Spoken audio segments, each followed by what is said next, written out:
नमस्कार मंडळी, स्वागत आहे तुमचं राजकीय समाचार या आपल्या लोकप्रिय चॅनलमध्ये। मंडळी, आज चौथ्या टप्प्यातली निवडणूक पार पडली आहे आणि आज महाराष्ट्रामध्ये 11 जागांवरती ही निवडणूक पार पडली आहे। लोकसभा निवडणूक 2024च्या चौथ्या टप्प्यामध्ये नंदुरबार, जळगाव, रावेर, जालना, छत्रपती संभाजीनगर, बीड, मावळ, पुणे, शिरूर, अहमदनगर आणि शिर्डी अशा मतदारसंघामध्ये आज निवडणूक पार पडली आहे आणि या निवडणुकीमध्ये आता या उमेदवारांचं भवितव्य हे कैद झालेलं आहे। तर बघूयात या 11 लोकसभा मतदारसंघामध्ये कुणाचा विजय होऊ शकतो, कुणाचं पारडं जड वाटतंय, कोण विजयाच्या जवळ जाऊ शकतात।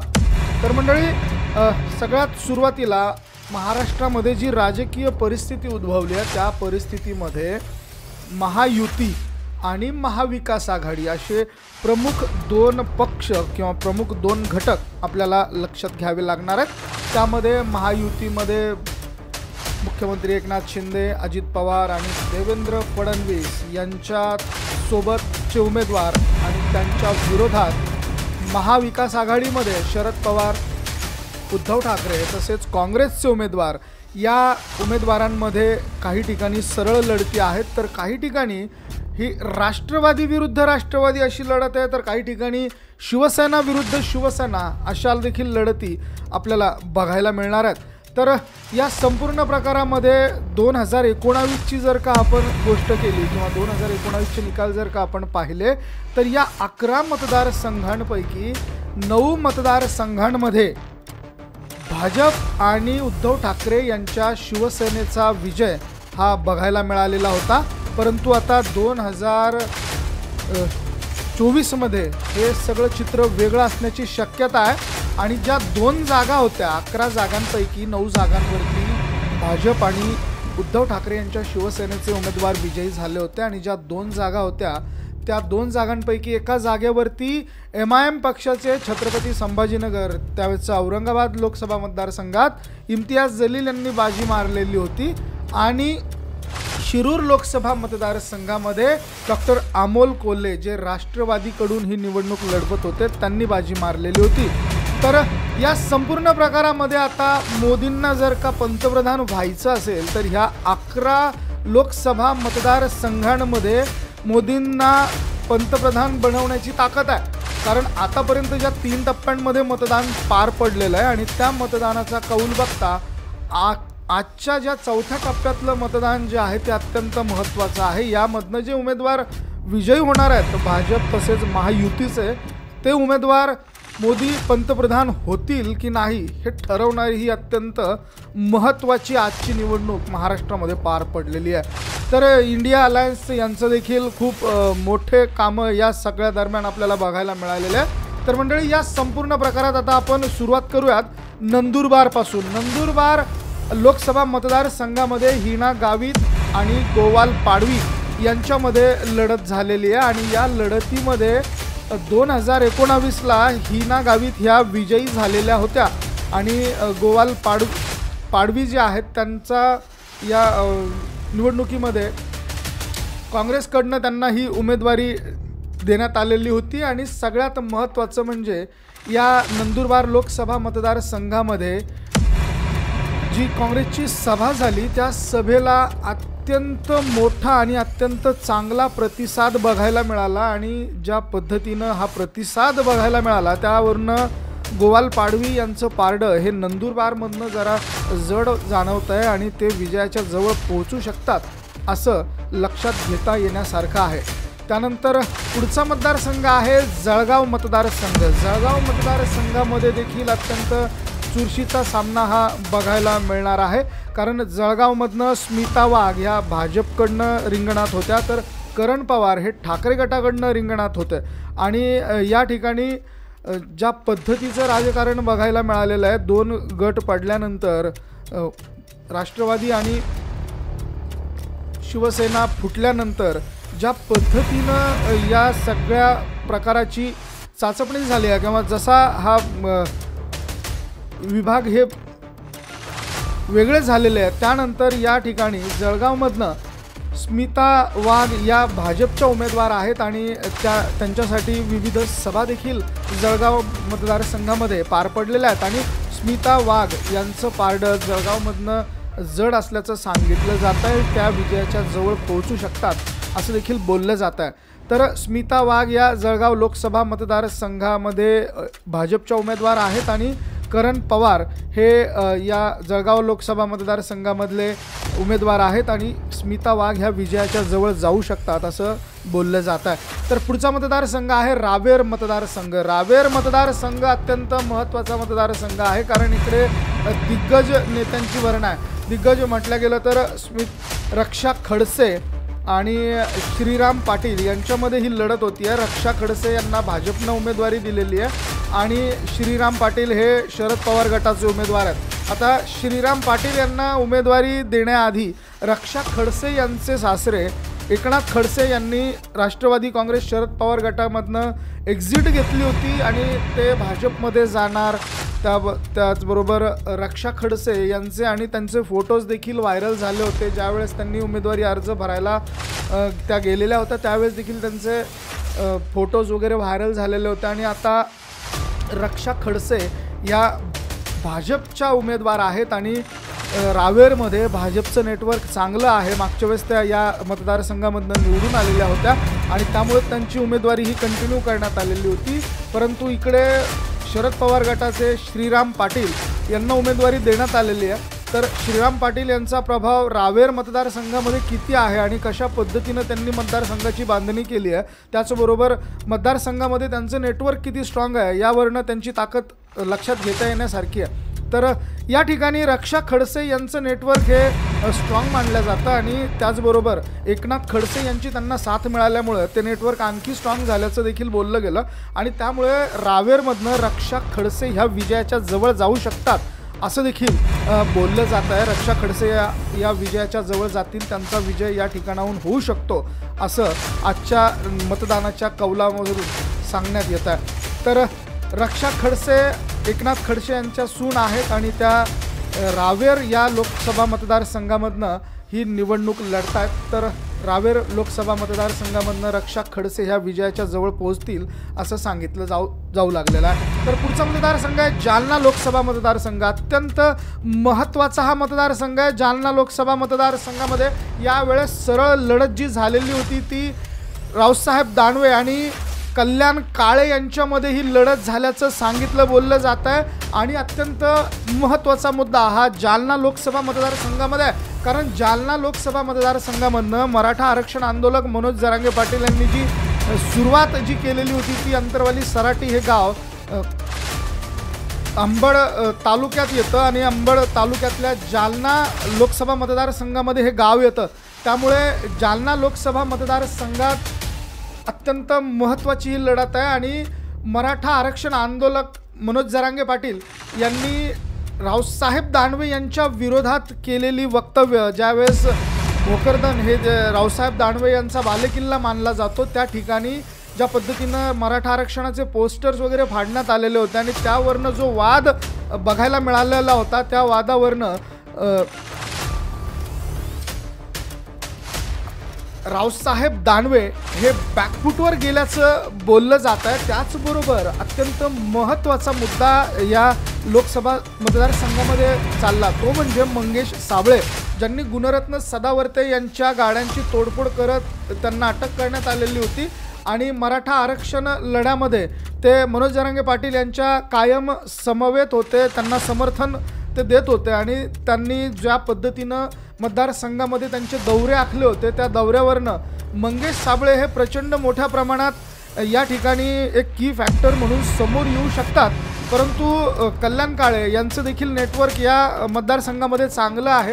कल्याण काळे यांनी देखील फुलंब्री विधानसभा मतदारसंघाचे ते आमदार राहिलेले आहेत आणि 2009 साली त्यांनी रावसाहेब दानवे यांना खूप तगडी टक्कर दिलेली होती आणि त्यामुळे रावसाहेब दानवे विरुद्ध कल्याण काळे अशी ही सरळ लढत जालन्यामधनं झाल्याचं सांगितलं जात आहे. त्यामध्ये मंगेश साबळे हे अत्यंत मोठा की फॅक्टर असल्याचं बोललं जात आहे आणि मंगेश साबळे यांचा प्रभाव या लोकसभा मतदारसंघात किती चालतो आणि रावसाहेब दानवे हे विजयाच्या जवळ पोहोचतील असं सांगितलं जात आहे, मात्र त्यांची लीड किती राहील हे अत्यंत महत्त्वाचं आहे. कारण 2019ला त्यांची लीड ही जवळपास 3.5 लाखापर्यंतची लीड होती, 3 लाखापर्यंतची त्यांची लीड होती आणि यावेळेस आपण 4 लाखाच्या लीडने 4 लाखाच्या फरकाने जिंकून येऊ असं रावसाहेब दानवे म्हणाले होते.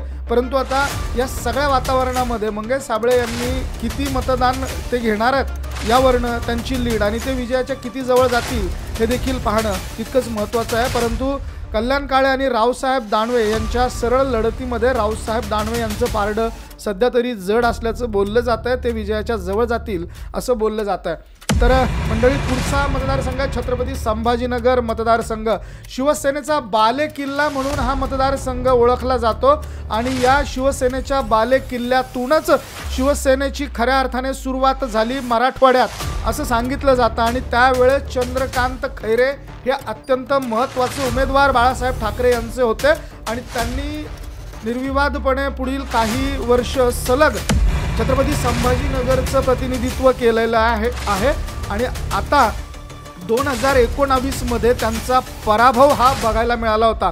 देशामध्ये 2 MIMच्या महत्त्वाच्या जागा होत्या, त्यापैकीची एक छत्रपती संभाजीनगरची होती आणि या ठिकाणाहून इम्तियाज जलील हे या निवडणुकीमध्ये विजयी झाले होते. 3-3.5 हजाराच्या फरकाने त्यांचा हा विजय झालेला होता आणि या विजयामध्ये सगळ्यात महत्त्वाची भूमिका 2019ला हर्षवर्धन जाधव यांनी वठवली होती. हर्षवर्धन जाधव यांनी निर्णायक मतं आपल्याकडे खेचून घेऊन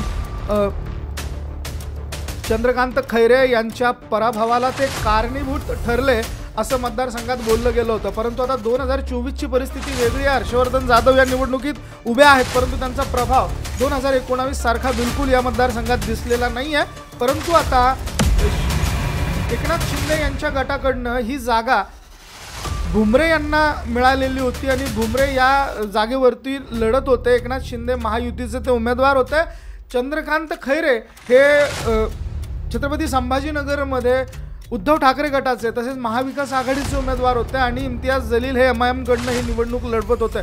तर या संपूर्ण प्रकारामध्ये इम्तियाज जलील यांचं पारडं आता किती जड आहे किंवा इम्तियाज जलील यांना कुठल्या गोष्टीचा फटका बसू शकतो हे देखील आता येणारा काळ सांगेलच. परंतु पुन्हा एकदा छत्रपती संभाजीनगरमध्ये महायुतीचे उमेदवार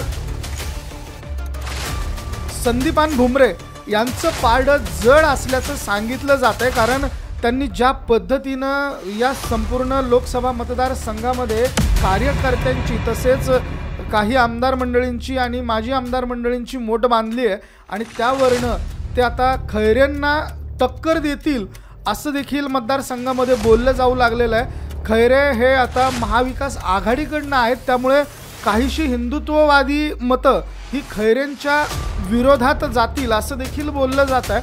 आणि शिवसेना तसेच एकनाथ शिंदे आणि सगळ्यात महत्त्वाचं म्हणजे चिन्ह छत्रपती संभाजीनगरमध्ये खूप महत्त्वाचं ठरणार आहे. चिन्ह हे आहे संदीपान भुमरे यांच्याकडे. तर त्यामुळे संदीपान भुमरे यांचं पारडं चिन्हामुळे आणि हिंदुत्वाच्या मुद्द्यामुळे जड जाताना दिसू शकतं. तसेच पाणी विरुद्ध दारू असा वाद या मतदारसंघामध्ये रंगलेला होता. प्रचाराच्या शेवटच्या दिवशी छत्रपती संभाजीनगरच्या क्रांती चौकामध्ये प्रचंड मोठ्या प्रमाणात या दोन्ही गटांमध्ये गदारोळ पाहायला मिळाला होता. विरोधी पक्षनेते अंबादास दानवे यांनी हातामध्ये दारूच्या बाटल्या दाखवत भुमरेंचा निषेध केला होता आणि त्यांनी जनतेला विचारलं होतं की तुम्हाला दारू देणारा उमेदवार पाहिजे की पाणी देणारा उमेदवार पाहिजे. अशा पद्धतीनं छत्रपती संभाजीनगरमध्ये सध्या आता भुमरे विरुद्ध खैरे विरुद्ध जलील इम्तियाज जलील अशी लढत आहे आणि ही चुरशीची लढत महाराष्ट्रामध्ये होणार आहे. आणि यामध्ये सध्या तरी भुमरे यांचं पारडं जड असल्याचं सांगितलं जात आहे. ते विजयाच्या जवळ जातील असं बोललं जात आहे.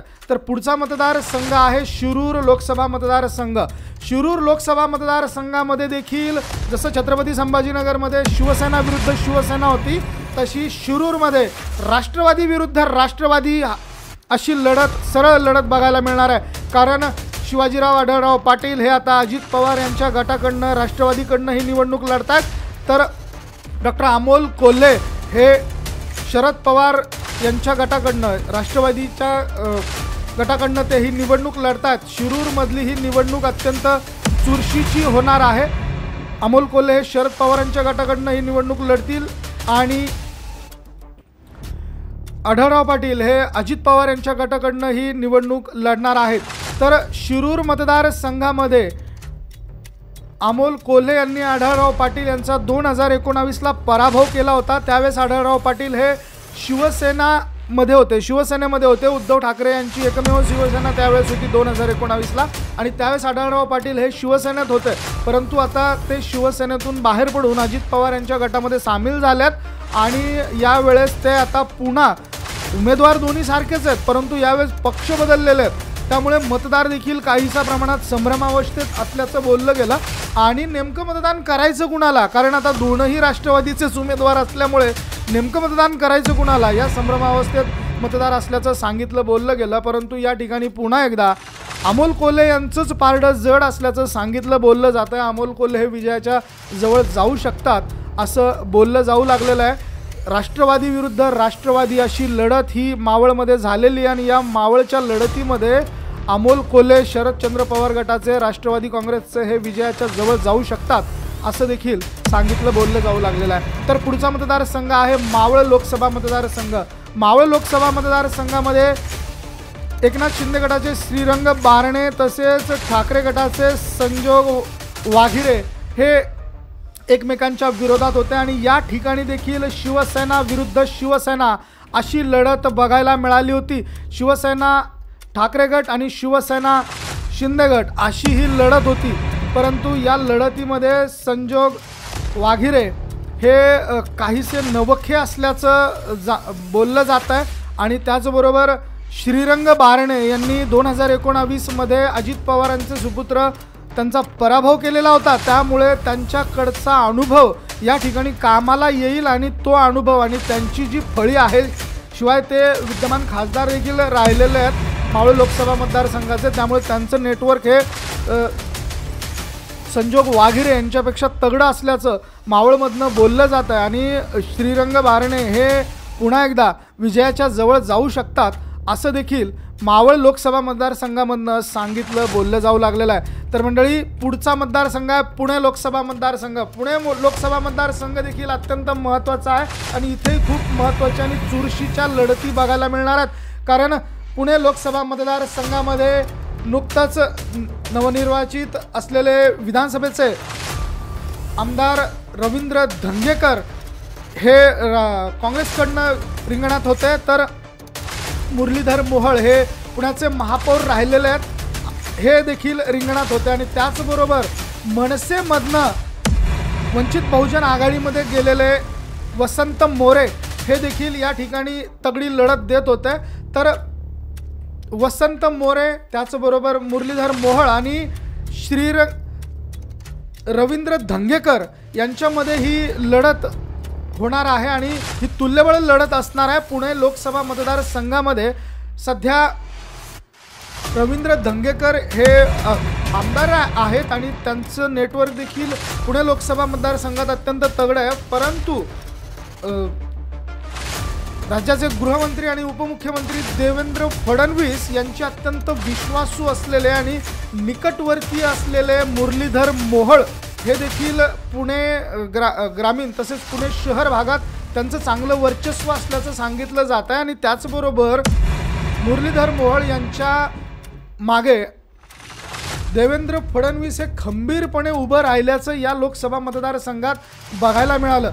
त्याचबरोबर पुणे लोकसभा मतदारसंघामध्ये ज्यावेळेस राज ठाकरे यांची सभा पार पडली त्यावेळेस राज ठाकरे यांनी देखील मुरलीधर मोहोळ आणि त्यांच्या सोबती उमेदवारांचं कौतुक केलं आणि त्यामुळे राज ठाकरेंच्या सभेमुळे त्याचबरोबर भाजपच्या दिग्गज नेत्यांच्या सभांमुळे पुण्याचं पारडं हे मुरलीधर मोहोळ यांच्या बाजूने झुकतं माप असल्याचं बोललं जात आहे। मुरलीधर मोहोळ पुण्यामधनं आघाडीवर असू शकतात अशी देखील शक्यता वर्तवली जाते। तर मंडळी, पुढचा मतदारसंघ आहे अहमदनगर लोकसभा मतदारसंघ। अत्यंत चुरशीच्या फाईट या मतदारसंघामध्ये बघायला मिळते। तर राष्ट्रवादी शरदचंद्र पवार गटाचे निलेश लंके आणि भाजपचे सुजय विखे यांच्यामध्ये ही सरळ लढत झालेली आहे। सुजय विखे यांनी असंख्य आरोप प्रत्यारोपाच्या फैरी या निलेश लंके यांच्यावरती झाडलेल्या होत्या। निलेश लंके यांच्या विरोधात अजित पवारांनी देखील शस्त्र हाती घेतलं होतं। गाठ माझ्याशी आहे अशा पद्धतीचे वक्तव्य देखील अजित पवारांनी केलेले होते आणि त्याच तोडीचे उत्तर देखील निलेश लंके यांनी अजित पवारांना दिलेले होते। तर या संपूर्ण प्रकरणामध्ये निलेश लंके विरुद्ध सुजय विखे हा सामना अहमदनगर लोकसभा मतदारसंघामध्ये रंगलेला आहे आणि सुजय विखे हे आता अहमदनगरच्या राजकारणाचा जो बेस आहे, जो नातेवाईकांचा आणि सगळ्या सोयऱ्यांचा जो राजकारणाचा बेस आहे, त्यामध्ये कुठेतरी सुजय विखेंचं पारडं हे जड वाटत असलं तरी आतली ताकद ही निलेश लंकेंच्या बाजूने असल्याचं अहमदनगर लोकसभा मतदारसंघात सांगितलं बोललं जातं। आता ही आतली ताकद जर का सुजय विखे यांची निलेश लंके यांच्या पाठीशी आली तर निश्चितच सुजय विखे यांना 2024ची ही लोकसभा निवडणूक जड जाण्याची शक्यता वर्तवली जाते आणि त्यामुळे सुजय विखे या नगर लोकसभा मतदारसंघामध्ये जे सगळ्या सोयऱ्यांचं आणि नातेवाईकांचं जे राजकारण आहे किंवा शिवाय साखर कारखान्यांचं जे राजकारण आहे, त्या राजकारणाच्या सगळ्या परिसीमांमध्ये जर का सुजय विखे यांनी सगळा समतोल राखला तर त्यांच्यासाठी ही निवडणूक महत्त्वाची आहे। ते विजयाच्या जवळ जाऊ शकतात, परंतु जर का निलेश लंके यांच्या सोबत सुजय विखे यांचे विरोधक जर का लागलेले असतील किंवा जे स्वकीय आहेत ते जर का अंदरुनी पाठिंबा निलेश लंके यांना देत असतील तर निश्चितच सुजय विखे यांच्यासाठी अहमदनगर लोकसभा मतदारसंघाची ही निवडणूक थोडीशी कठीणच जाणार आहे। इकडे मामला हा 50-50 वाला जाणवतो आहे, कारण दोनही उमेदवार सध्या चांगली तुल्यबळ लढत या मतदारसंघामध्ये दिलेली आहे, परंतु सुजय विखेकडे यांच्याकडे असलेलं त्यांचं नेटवर्क शिवाय ते मागच्या 2019मध्ये निवडून देखील आलेले होते आणि भाजपची ताकद त्यांच्या मागे आहे, त्यामुळे त्यांचं पारडं हलकंसं काहीसं जड असल्यासारखं या ठिकाणी वाटतं आहे। आणि त्याच त्यांचे विरोधी उमेदवार निलेश लंके हे आमदार राहिलेले आहेत पारनेर मतदारसंघाचे, परंतु पूर्ण लोकसभा मतदारसंघामध्ये त्यांची पकड किती महत्त्वाची आहे, किती मजबूत आहे हे पाहणं देखील तितकंच महत्त्वाचं आहे। त्यामुळे सुजय विखे हे विद्यमान खासदार आहेत आणि त्यांना भाजपची ताकद मिळालेली आहे, शिवाय त्यांचे वडील एक मुरब्बी राजकारणी आहेत आणि या सगळ्या गोष्टींचा जर का आपण विचार केला तर सुजय विखे हे विजयाच्या जवळ जातील असं बोललं जात आहे। तर पुढचा मतदारसंघ आहे शिर्डी लोकसभा मतदारसंघ। शिर्डी लोकसभा मतदारसंघामध्ये शिंदे गटाकडनं सदाशिव लोखंडे तसेच ठाकरे गटाकडनं भाऊसाहेब वाघचौरे यांच्यामध्ये सरळ लढत झालेली आहे आणि तसा हा मतदारसंघ अत्यंत महत्त्वाचा मतदारसंघ मानला जातो। सदाशिव लोखंडे आणि भाऊसाहेब वाघचौरे यांच्यामध्ये ही सरळ लढत होती, परंतु उत्कर्षा रुपवते यांच्या एंट्रीने या लढतीमध्ये इंटरेस्ट भरलेला आहे, या लढतीमध्ये एक इंटरेस्ट आलेला आहे। उत्कर्षा रुपवते ह्या वंचित बहुजन आघाडीच्या उमेदवार होत्या, त्यामुळे त्यांनी घेतलेली मतं ही किती प्रमाणात कुणाची त्यांनी मतं घेतात त्या यावरनं देखील शिर्डी लोकसभा मतदारसंघामध्ये आता हा निकाल बघण्यासारखं असणार आहे, कारण उत्कर्षा रुपवते यांनी जी मतं घेणार आहेत त्या मतांपैकी कुणाची मतं त्या आपल्याकडे खेचून घेतात यावरतीच हा सगळा दारोमदार असणार आहे। परंतु या ठिकाणी सदाशिव लोखंडे तसेच भाऊसाहेब वाघचौरे यांच्यापैकी भाऊसाहेब वाघचौरे यांचं नेटवर्क हे शिर्डी लोकसभा मतदारसंघामध्ये आधीपासूनचं आहे आणि त्यांचं जुनं नेटवर्क आम्हाला येईल असं सांगितलं बोललं जात आहे, त्यामुळे भाऊसाहेब वाघचौरे हे विजयाच्या जवळ जाऊ शकतात अशा देखील शक्यता वर्तवल्या जात आहेत। तर मंडळी, पुढचा लोकसभा मतदारसंघ आहे अत्यंत महत्त्वाचा आणि संपूर्ण देशाचं लक्ष आता या लोकसभा मतदारसंघाकडे लागलेलं आहे, कारण बीड हा लोकसभा मतदारसंघ असा आहे की बीडमधनं प्रत्येक वेळेस हे जातीचं समीकरण पुढे आलेलं आहे। मराठा विरुद्ध ओबीसी असा हा वाद अत्यंत आधीपासूनचा आहे। ज्या वेळेस स्वर्गीय गोपीनाथ मुंडे हे या मतदारसंघातून निवडणूक लढले होते आणि निवडून आले होते, विजयी झाले होते, त्यांनी माधव पॅटर्न अवलंबलेला होता। तर या माधव पॅटर्नमुळे हा पॅटर्न अत्यंत सक्सेसफुल ठरलेला होता आणि या पॅटर्नमुळेच स्वर्गीय गोपीनाथ मुंडे हे विजयाच्या जवळ गेले होते, त्यांनी विजयश्री खेचून आणलेला होता आणि बीड लोकसभा मतदारसंघात सलग 2 वेळा भाजपचा उमेदवार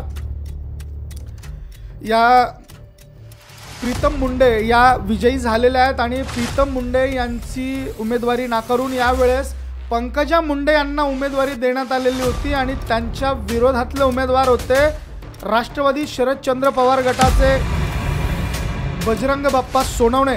तर म्हणजे 2019चा जर का आपण विचार केला तर बजरंग बाप्पा सोनवणे हे राष्ट्रवादीकडूनच लढले होते, परंतु त्यावेळेस जी सगळ्यात महत्त्वाची आणि मोठी ताकद बीडमध्ये बजरंग सोनवणे यांना मिळालेली होती ती होती धनंजय मुंडे यांची। धनंजय मुंडे यांची अत्यंत मोठी आणि महत्त्वाची ताकद बजरंग सोनवणे यांना मिळालेली होती आणि त्या ताकदीच्या जोरावरती बजरंग सोनवणे यांनी तगडी फाईट त्यावेळेस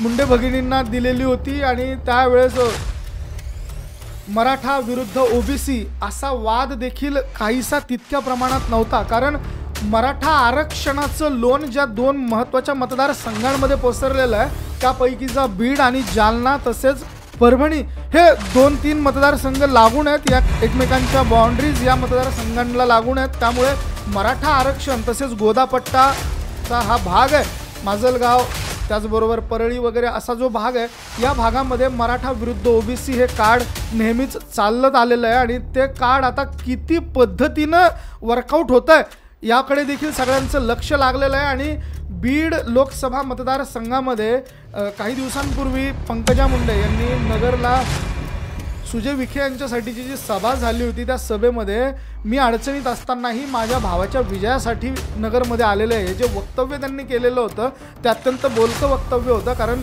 त्यांना नेहमीसारखा विजय इथून मिळेलच अशी शाश्वती किंवा अशी गॅरंटी कदाचित वाटत नसावी, संघर्ष तगडा असल्याचं त्यांना जाणवत असावं। आणि सगळ्यात महत्त्वाचं म्हणजे बजरंग सोनवणे यांच्यासाठी शरद पवारांनी केलेलं वक्तव्य हे अत्यंत बोलकं होतं, कारण मराठा आरक्षण आंदोलक मनोज जरांगे पाटील आणि बजरंग सोनवणे यांच्या भेटीचे काही फोटो सोशल मीडियावरती व्हायरल झालेले होते। त्याचबरोबर जर का आपण जातीय समीकरणांचा विचार केला तर बजरंग सोनवणे हे मराठा पुरस्कृत उमेदवार असल्याचं सांगितलं बोललं जात आहे आणि त्यामुळे बजरंग सोनवणे यांना बीडमधनं मराठा समाजाचा पाठिंबा मिळू शकतो असं देखील बोललं जातं आहे। त्यामुळे इथे ही जी जातीय समीकरणांची टक्कर आहे ती अत्यंत महत्त्वाची आणि या मतदारसंघामधनं आता बजरंग सोनवणे यांच्याकडे या जातीय समीकरणातून यांचा किती फायदा बजरंग सोनवण्यांना होतोय हे पाहणं देखील तितकंच महत्त्वाचं असणार आहे। आणि त्याच पद्धतीनं ओबीसींची जी मतं आहेत, ओबीसी हा पूर्णपणे एकवटून पंकजा मुंडे यांच्या पाठीशी उभा राहिला तर निश्चितच पंकजा मुंडे यांचं देखील पारडं या ठिकाणी जड होतं। म्हणजे सांगायचं काय तर ओबीसी विरुद्ध मराठा हा जो काही एक संघर्ष बीड लोकसभा मतदारसंघामध्ये आहे आणि त्यामुळे या मतदारसंघामध्ये लढत ही अत्यंत चुरशीची होणार आहे आणि या चुरशीच्या लढतीमध्ये एक ॲडव्हान्टेज म्हणून पंकजा मुंडे यांच्याकडे बघितलं जातं आहे। पंकजा मुंडे यांच्याकडे एक ॲडव्हान्टेज आहे, त्या भाजपच्या पुरस्कृत उमेदवार आहेत, भाजपच्या अधिकृत उमेदवार आहेत आणि त्या अधिकृत उमेदवार असल्यामुळे आणि त्यांच्यासाठीच्या सभा या बीड जिल्ह्यामध्ये झालेल्या आहेत, त्याचबरोबर भाजपची ताकद त्यांच्या मागे आहे। आणि राहिलं मराठा आरक्षणाच्या मुद्द्यावरती किंवा मराठा विरुद्ध ओबीसी या वादावरती पडदा टाकण्यासाठी त्यांनी छत्रपती राजेंची सभा बीड शहरामध्ये आयोजित केली होती आणि त्यावेळेस छत्रपती उदयनराजे भोसले यांनी या सभेमधनं खूप मोठी विधानं केली होती, ते रडले देखील होते आणि एक भावनिक वातावरण शेवटच्या दिवशी पाहायला मिळालेलं होतं। आणि या संपूर्ण प्रकरणावरून पंकजा मुंडे यांनी मराठा कार्ड हे उदयनराजे भोसले यांच्या स्वरूपाने या मतदारसंघात खेळल्याचं सांगितलं बोललं गेलं आणि त्यामुळे आता काहीशा प्रमाणात पंकजा मुंडे ह्या मराठा मतदारांमध्ये आपलं सॉफ्ट कॉर्नर निर्माण करण्यात यशस्वी होतील असं देखील सांगितलं जाते। त्यामुळे पंकजा मुंडे यांनी काही डॅमेज कंट्रोल करण्याचा प्रयत्न या ठिकाणाहून केल्याचं देखील आपण बघू शकतो। तर पंकजा मुंडे यांचं काहीसं पारडं या बीड लोकसभा मतदारसंघामध्ये हलकंसं जड जाणवतं आहे, परंतु बजरंग सोनवणे यांनी देखील चांगली टक्कर दिलेली आहे, त्यामुळे पंकजा मुंडे या विजयाच्या जवळ जातील असं तरी आत्ताच्या क्षणी जाणवतं आहे। तर या संपूर्ण 11 लोकसभा मतदारसंघांमध्ये आता चाणक्य नीतीची लढाई आपल्याला बघायला मिळणार आहे। महाआघाडीकडनं शरद पवार हे चाणक्य म्हणून पुढे येत आहेत, तर महायुतीचे देवेंद्र फडणवीस हे चाणक्य म्हणून पुढे येत आहेत। तर या दोन्ही चाणक्यांमध्ये आता हा पूर्ण डाव आखला गेलेला आहे आणि या डावात आता कशा पद्धतीनं प्यादे पाडले जातात आणि कोण राजा होतो हे देखील पाहणं तितकंच महत्त्वाचं आहे। मंडळी, थोडासा लांबलेला हा व्हिडिओ आहे, विस्तृत स्पष्टीकरण करण्याचा प्रयत्न आपण या व्हिडिओच्या माध्यमातून केला। तुम्हाला हा व्हिडिओ कसा वाटला आम्हाला कमेंट करून अवश्य कळवा। आवडला असेल तर शेअर जरूर करा आणि या संपूर्ण व्हिडिओमध्ये जे ग्राफिक्स आपण वापरलेले आहेत ते विशेष भारी यांच्या सौजन्याने वापरलेले आहेत, त्यामुळे विशेष भारी यांचं देखील खूप खूप धन्यवाद आणि तुम्हा सगळ्यांचं देखील धन्यवाद की तुम्ही आज मतदान केलं। तुम्हाला याबद्दल काय वाटतं तुमच्या कमेंट्स तुम्ही अवश्य नोंद करा। हा व्हिडिओ आवडला असेल तर शेअर जरूर करा। धन्यवाद।